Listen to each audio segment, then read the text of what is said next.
वालेकुम जी। माशाल्लाह जनाब, उस्ताद काका ग्रुप का जनाब आज का छोटा सा शिकार जी। ये जनाब छोटे छोटे बकरे, ये जनाब छोटे छोटे बकरे, जनाब छोटे छोटे बकरे किधर जा रहे हैं।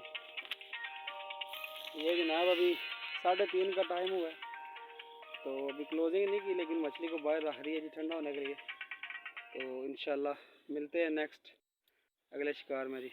अल्लाह हाफिज़। अस्सलाम वालेकुम शिकारियों, क्या हाल है? जनाब इस्माइल भाई नू दाना लगा ते मेरा ख्याल है लगता गुलफाम ही है। ते जनाब इस्माइल वो है, वो इस्माइल स्प्रिंगा वाला, Ismail and mother spring fishing वाले जेडे जनाब स्प्रिंग बना रहे ने, उन्होंने जनाब अपने स्प्रिंग ते दाना लगा।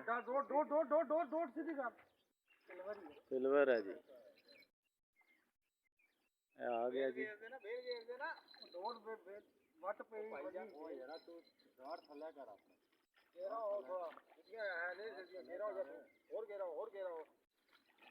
जनाब दाना आ गया, ये सिल्वर बिग हेड है मेरा ख्याल।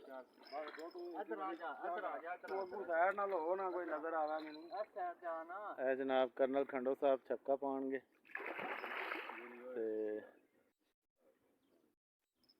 जनाब दाना आ रहा है, टक्की नहीं चढ़ रहा। जाली पिछा कर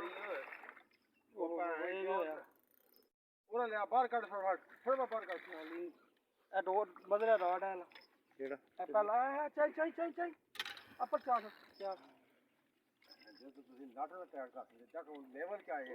ओए दाना तक इधर आओ जरा, चलो दाना देख ये करा छोड़ दे ना, की करा नेट फारग होया वा।